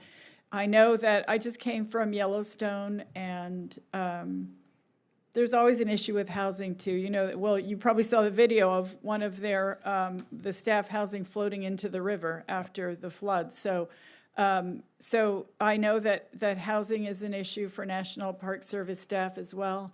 And so we're taking all these things into consideration and really trying to find solutions to make sure that we can have the folks where we need them. Well, we look forward to working with you. I know the chairman, and I think ranking member as well, would like to see the National Park Service, adequately staffed and continue to recruit skilled and talented folks. Absolutely. Let me ask you about the Chesapeake Gateways and Trails program. This helps provide technical and financial assistance to the Bay watershed, and we work to engage communities across the Chesapeake Bay regarding conservation and important recreational opportunities, including better access to the Chesapeake Bay. The program is part of laying the groundwork toward that larger effort that I mentioned, which is to make the Chesapeake Bay a unit of the National Park Service. Right now, this program, the Gateways program, we've been successful at getting the annual appropriations, but it is not yet authorized. Would you, as the Secretary, support authorizing that program on an ongoing basis? For the Gateways Trails program, our budget includes $3 million, and of course, we support that. We love all our outdoor spaces, and we'll do whatever we can to help. Well, we appreciate that. I will be working with the chairman and others. I mean, this is the Appropriations Committee, but we're working with the authorizers to get that fully authorized. But we appreciate the fact that that's in your budget. There is one important item regarding the Bay that's not included in your budget. It's called the Chesapeake Wild Program. It was a piece of legislation that I worked on with Senator Capito on a bipartisan basis. It was included in the larger piece of legislation a number of years ago, and it authorizes the Fish and Wildlife Service's ongoing participation. That was not included in your budget appropriation request.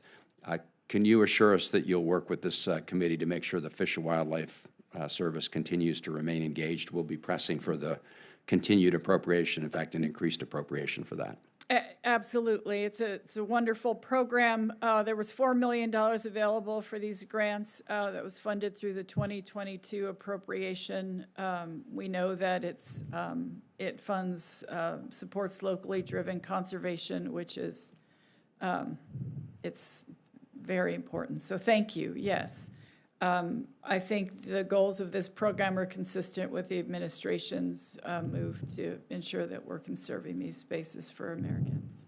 Thank you. While I have you here, I also just want to mention the important role that the U.S. Geological Service plays within the overall Bay program. For example, the USGS Eastern Ecological Science Center has provided us important information regarding migratory birds and other native and native species as well at the Patuxent Research Refuge in Laurel, Maryland.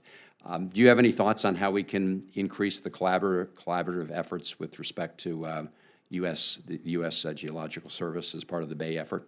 I'll make sure that they reach out to all of you. Absolutely. And yes, thank you for recognizing how important the USGS is to the work that we do. We're happy to work with you. If you'd like me to have someone reach out to your staff, we can do that soon. That would be great. Yeah. Thank you, Madam Secretary, and thank you for all your good work. Thank you as well. Thank you, Senator. Thank you. Thank you very much, Senator Van Haaland. So we're going to have a second round, but I also think Senator Tester is going to be here in a few moments. And I just want to start by noting that the question was raised as to whether this administration has created a hostile economic environment for oil and gas companies. And the short answer is that the oil and gas companies made, just the American companies, $205 billion in net profits last year. Absolutely record-setting. The record-setting profits this last quarter, massive stock buybacks, and they've tripled their margins on refining. So they are truly gouging the American publics. So if we want to stop this gouging, the big oil windfall profits tax is the way to do it. And that I invite any colleagues who are as concerned as I am about the price of the pump to join us to stop this gouging by the oil companies of the American consumer. Switching gears, I recently led my colleagues in urging the Department to renew its commitment to the Western Oregon Operating Plan. This plan ensures a coordinated interagency approach to wildfire response between the state, the tribes, the communities, and BLM.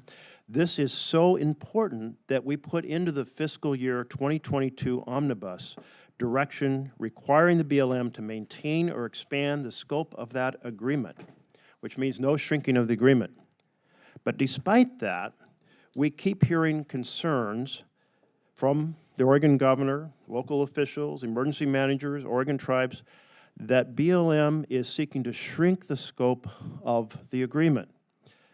Now, southern Oregon communities like Ashland and Medford have been repeatedly declared high-risk areas from wildfire by both federal and state agencies, and a couple of our southern Oregon communities like Talent and Phoenix were absolutely devastated in the 2020 wildfires that just devastated those towns.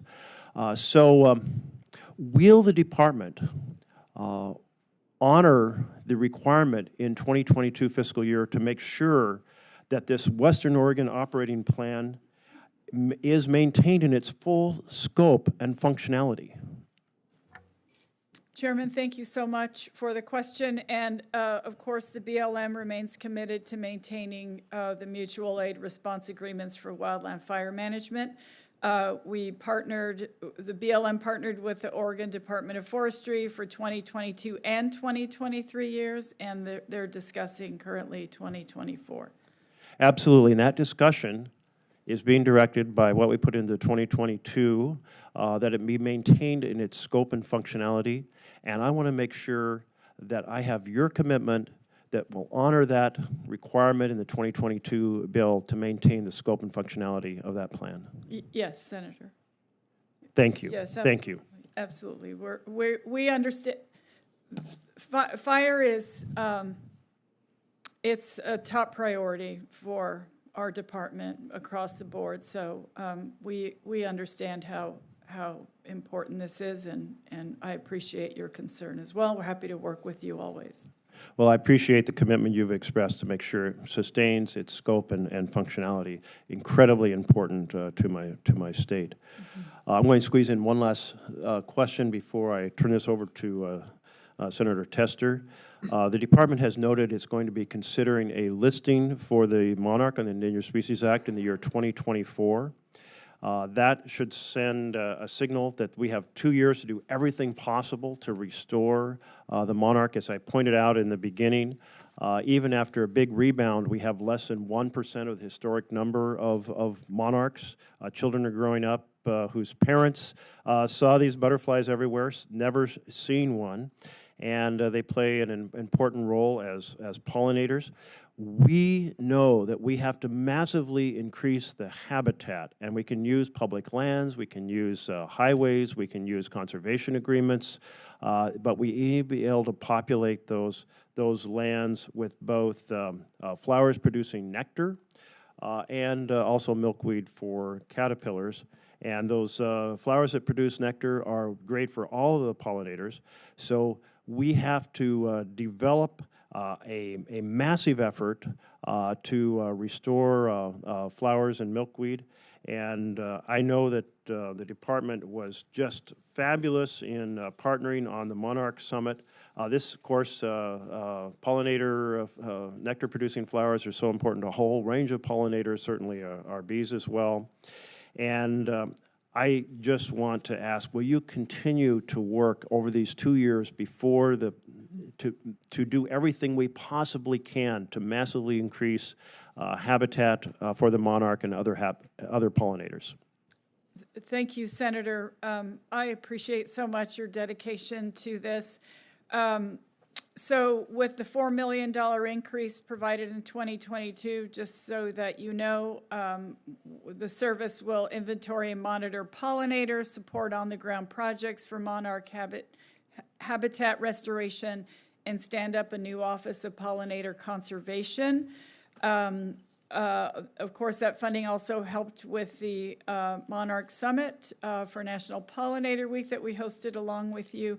And then our 2023 budget includes an additional $5 million increase for this work. Thank you. I look forward to continuing to press forward on this. And let's turn to Senator Tester. Yeah, thank you, Mr. Chairman. And I want to thank you, Secretary Haaland. I apologize for having to get here late, and if you had to extend this hearing for me, thank you, Mr. Chairman. But we had a Chair of Commerce Committee on the TSA Director. At any rate, I also want to thank you, Secretary Haaland, for being in Montana last week. I think it was a week ago tomorrow, as a matter of fact. I appreciate you being there. I appreciate your fast response and the fast response from this administration on the disaster that happened in southern Montana, a 24-hour disaster that caused $1 billion worth of damage. We got to see it together, and we got to see what the challenges are, and they are many. One of the challenges is there's a temporary road between Cook City and Gardner. Is there any hope to get that road in a position where it could provide more than just essential services? This is the road from Gardner into the park? Yeah, basically into the park, that's correct. Yeah, so I know that thanks to the $60 million recovery from the relief fund of the Department of Transportation, they are working very hard. We drove on that road, in fact, when we were there, Right. and they're working to expand it now. Okay. So that it's 2 lanes rather than 1.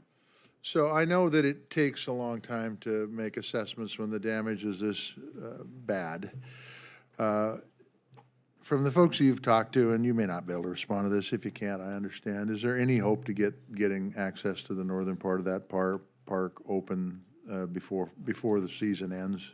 So, Senator, both the north and the south loop are open now. 93% of the park is open to visitors. We want visitors to visit. We want them to spend time in those communities right outside the parks. We want them to enjoy their summer. Thank you for clarifying that, but the ability to get there through the north end is severely limited. Is there going to be any possibility of getting that north end open before the season's over? Well, I'm happy to follow up with your staff as soon as we get a super recent update Okay. on that road. But I know they're working. I know they're working on it. And as far as I understand, both the north and the south loops are accessible. Okay. Encourage folks to go on the website to figure out which gates sure. are open and make sure they don't waste time For driving sure. somewhere they can't. So you're the last person I should have to talk about this because you understand the public safety crisis in Indian Country probably better than anybody else in the administration. For years, through different administrations, I have heard from the Northern Cheyenne tribe about the BIA's failure to provide adequate law enforcement on that reservation. I don't think they're the lone example. I think they have some problems. I think most of it deals with manpower and deals with the prison availability. The question is, in this budget, is there adequate dollars to deal with the law enforcement challenges that occur in Indian Country all across this country? I bring up Northern Cheyenne because Northern Cheyenne is probably in the greatest need right now. Mm-hmm. But the truth is, I could be talking about any reservation in Montana, truthfully. Mm-hmm. Any of them have challenges when it comes to law enforcement. So as you look at this budget, as we look at this budget, is this budget up to snuff when it comes to making sure that we have enough law enforcement to keep folks safe? I won't even go into missing and murdered indigenous people. I'll leave. I won't go into human trafficking. I won't go into any of that. I'll just go into just basic law enforcement. Do we have enough money in this budget to deal with that? Senator, thank you for your dedication to this issue and really appreciated the opportunity to speak with tribes directly when I was there with you in Montana not too long ago. And you're right, I do understand the challenges associated with making sure that we have folks on the ground in these areas. The 2023 budget request includes a total increase of $41 million for nationwide detention and corrections programs, which I know are also foundational, and public safety and justice facility construction. I know that's half the battle. I know there's a lot of issues, and we're working hard to make sure that we can get folks on the ground in those areas. And you'll have to, I was listening, but I didn't hear it, so you'll have to repeat it. How much of those dollars that you just talked about, there's some for public safety construction, but how much of that is dedicated toward additional officers? Let's see, 282 million for criminal investigation and police support, detention centers. Okay. So, I will get you that number. You want to know how much for actual people, yeah, so, I mean, boots on the ground? I think there's a case to be made, as you well know, for construction of facilities. You got to have someplace. I mean, in Northern Cheyenne's case, if they can't get into the facility that holds 9 people, they have to haul them 1,000 miles, okay?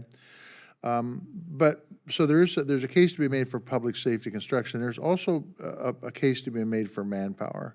What I'm looking for, and I can have my staff dig this up, truthfully, because it's not on my written sheet that they gave me. This is questions I want to know. I want to know how much of that budget is for manpower over what was put in the last budget. Because I don't think static funding is going to get it done in Indian country. And the same thing on the construction end of things. And I hate building prisons. I hate it. I just think it's a waste of money. We ought to be dealing with this long before we get to this point. But nonetheless, it's a necessary evil in my opinion. And so how much of that money is there for public safety construction? And I know there's some, but is it enough? As I mentioned, for public safety construction, $41 million. We will absolutely get you a number for the actual boots on the ground for people that we hire. Yep. And we'll get you that Okay. today.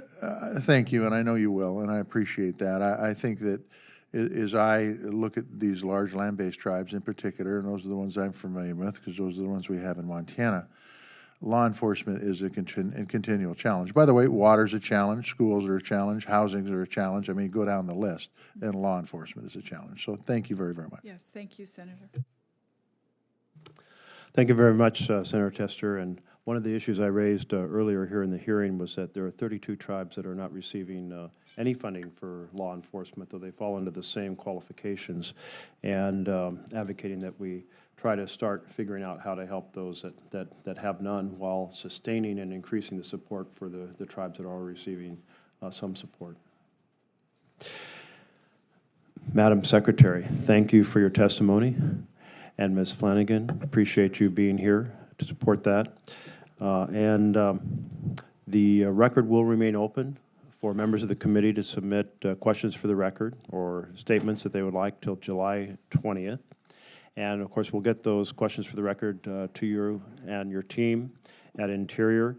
What a breadth of issues that we consider through the Department of Interior. So thank you for your hard work and your leadership and your entire team. And if there are no further comments, and seeing that I'm now alone, there are none, this hearing is adjourned.